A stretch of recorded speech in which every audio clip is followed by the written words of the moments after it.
kebanggaannya bukan terletak kepada bentuknya, bukan terletak kepada besar kecilnya, bukan terletak pada tempatnya, bukan terletak kepada banyaknya biaya. Kebanggaannya terletak kepada tunggal dan filosofinya dan fungsinya.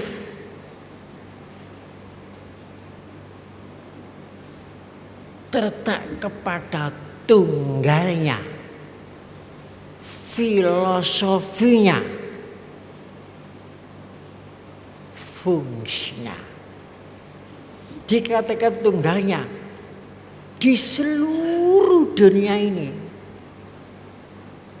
seluruh dunia, bukan hanya di Indonesia, di seluruh dunia tidak ada satupun torekot yang mempunyai tempat Jamiatul Mudzakirin itu. Hanya di Siddiqiyah. Walaupun di negeri Erbil asalnya, di negeri Bustom, Erbil sebagian masuk Turki, sebagian masuk Irak. Kalau Bustom ada di negeri Iran. Tidak ada yang punya. Begitu pula di Indonesia. Cari sendiri dari sini. Mana ada torekot yang mempunyai Jamiatul Mudzakirin khusus, tempatnya zikrillah ilallah untuk mengajar. Tidak ada, hanya di situ, tunggal, hanya di situ. Ini menjadi kebanggaan. Kalau masjid jutaan, musola jutaan, sangkel langkanya kalau orang lain melihat bangunan itu dikira masjid. Nggak tahu itu. Kok masjid kok orang nak pengiwane. Sampai yang dimungkit itu umumnya masjid kubah emas. Nggak ada. Tidak ada pengiwane. Jadi tunggal. Filosofinya. Di situ kan ada harus gapura. Itu dari kata-kata wa kana Allahu ghafurur rahim. Sebelum tahun 2005, tahun 2004 saya bermimpi. Mimpi mengetahui satu gapura. Di situ ada tulisan yang sudah buram. Tulisan Nasrum minallah, tapi sudah buram. Perkiraan saya dalam mimpi itu, gapura itu mungkin usia mendekati 1000 tahun. Nggak mungkin ada di Indonesia karena Islam di Indonesia belum sampai 1000 tahun. Mungkin ada di luar negeri. Setelah saya bangun dari tidur, saya lihat harinya saya mimpi jam berapa, malam, hari, saya lihat semuanya itu mimpi yang sodik, bukan mimpi kadhib, bukan mimpi dusta. Karena saya waktu akan tidur, pertama wudu, setelah itu membaca surat ayat kursi, kemudian setelah membaca Fatihah, membaca ayat kursi, kemudian membaca akhir surat Hasyr 3. Kemudian sampai saya tidur. Dan malam Jumat Saya bangun jam 2 malam. Jadi mimpi yang sotik. Mungkin ada ini gapura ini. Tahun 2005 saya pergi ke luar negeri.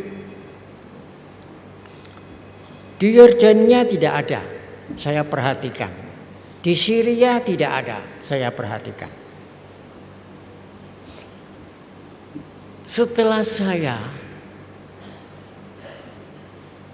pergi ke Luxor, dari Kairo ke Luxor, antara Kairo Luxor 511 km.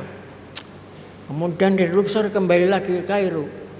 Dari Kairo kemudian ke Iskandaria, sekitar 200 lebih. Dari Iskandaria kembali ke Kairo. Nah, setelah akan ke Turki, saya masuk Masjid Al-Azhar. Di situ ada pintu gerbang masjid, sudah buram. Ada tulisan, saya perhatikan terus. Ternyata tulisan itu punya Nasrum minallahi wa fathun qarib wa basyiril mu'minin. Dalam Al-Quran surat Shaf. Surat sudah buram tulisannya itu. Kemudian saya membaca, ini dibangun tahun berapa? Siapa? Tanya siapa saya? Apa ini yang saya mimpikan itu? Saya membaca antakanallah kulla syai'in, antakanallah kulla syai'in. Ayat Al-Quran, antakanallah kulla syai'in, segala sesuatu bisa bicara. Karena Allah menghendaki, antakanallah, bicaralah kepada aku. Allah lah yang memberikan kekuatan bicara. Kulla syai'in, segala sesuatu. Saya berhenti sebentar, saya tanya, tahun berapa? Di situ dibangun tahun 972. Masih. Berapa sekarang? Sampai sekarang. 972. Pintu gerbang Masjid Al-Azhar Kairo. Di situ ada tulisan Nasrum minallah wa fathun qarib wa basyiril mu'minin. Siapa yang bangun ini? Dibangun zaman dinasti Fatimiyah. Waktu itu Sultan Al-Mu'izz lidinillah. Al-Mu'izz lidinillah. Jadi Nasr minallah untuk peringatan dinasti Fatimiyah yang di Tunisia merebut kekuasaan Mesir. Mesir jatuh dikuasai dinasti Fatimiyah. Untuk peringatan itu tertulis Nasr minallah wa fathun qarib. Saya kembali dari luar negeri, saya perintahkan semua gapura harus diganti tulisannya Nasrum minallah wa fathun qarib wa basyiril mu'minin. Jadi tulisan itu memang saya dapat dalam mimpi. Kenyataan yang saya mimpikan itu ada di Kairo. Itu filosofinya begitu. Baru gapuranya saja filosofinya. Kemudian harus tingkat ini saya ambilkan dari ayat yarfa'illahil ladzina amanu walladzina utul ilma darajat. Dalam surat Mujadalah. pakai menara.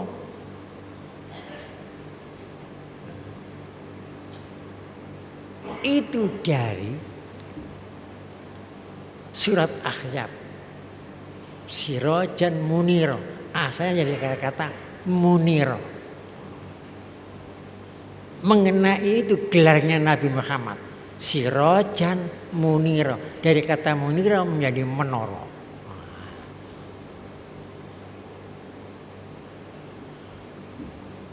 Kemudian harus diletakkan ada batu. Ini pun diambilkan dari surat At-Taubah. Ussisa ala taqwa.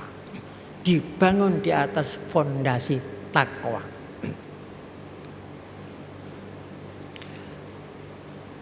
Dan akan ditambah lagi nanti. Tapi belum ini.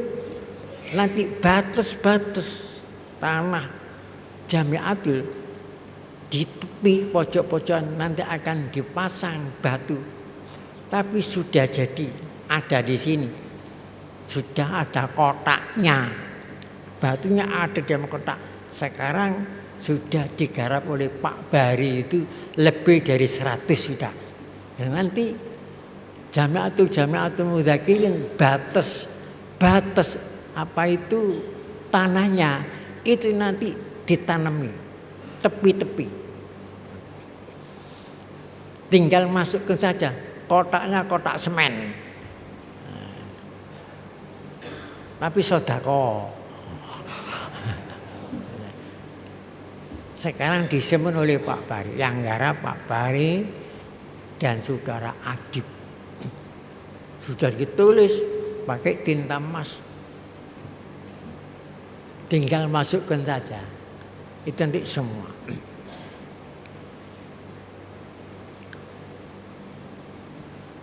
Tiap-tiap Jamiatul Mudzakirin harus gandengan hubbul waton minal iman.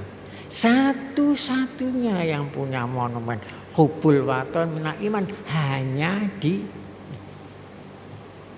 Tarekat Sidikiyah. Di dalam kitab Hukukul Hayat karangannya Sayyid Muhammad Habibul Ubaidi bunyinya laula hubbul waton la kharabul balad laula hubbul waton la kharabul balad. Seandainya tidak ada cinta tanah air, robohlah negara itu. Seandainya tidak ada cinta tanah air, roboh negara itu.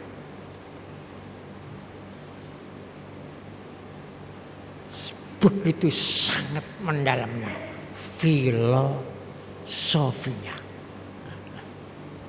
Jamiatul Mudzakirin.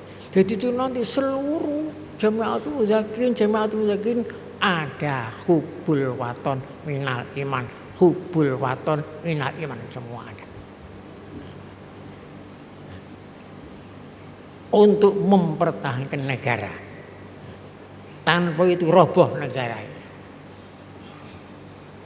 Jadi negara dibentengi dengan manunggalnya keimanan dan kemanusiaan.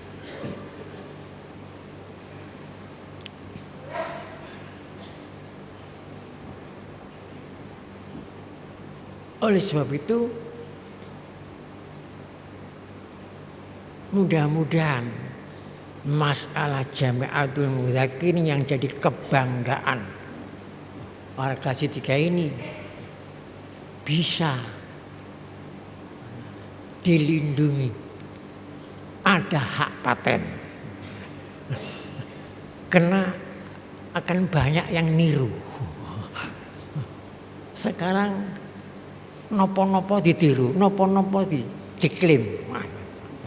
Mudah-mudahan nanti ada hak paten.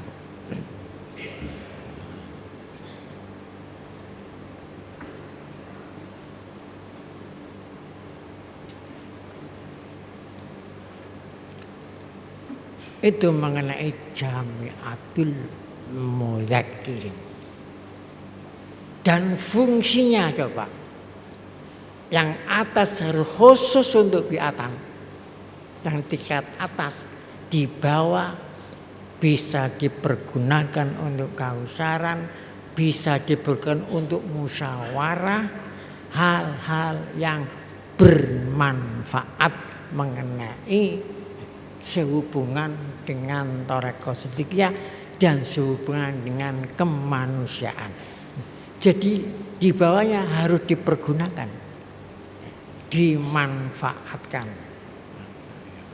untuk musyawarah, untuk kausaran, untuk berdoa bersama.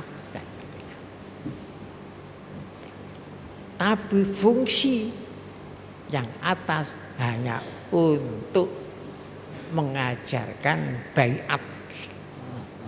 Baiat itu artinya janji, mengajarkan baiat jahar siri atau lain-lainnya. Di antara fungsi lain untuk alamat adanya warga Thariqah Shadhiliyah. Jadi kalau kita misal pergi kemana-mana di Indonesia ini, sana penduduk masjid, kita tidak tahu apakah sekitar masjid itu ada orang Siddiqiyah, kan tidak tahu. Tapi kalau kita tahu Jamiatul Mudzakirin pasti ada ini, sekitar itu orang Siddiqiyah mampir kalau ninggali duit gitu.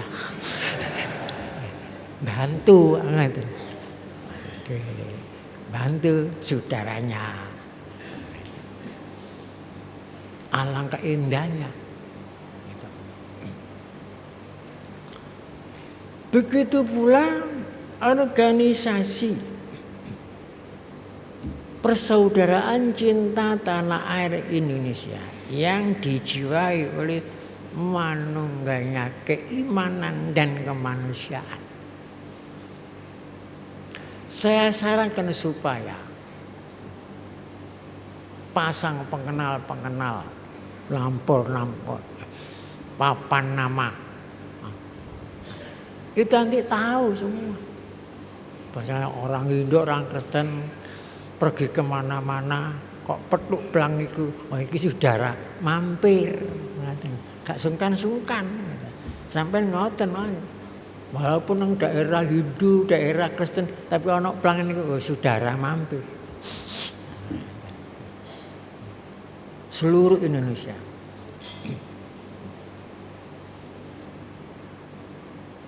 Karena ini ada rencana-rencana dari luar negeri. Banyak membobol-bobol. Sampai masalah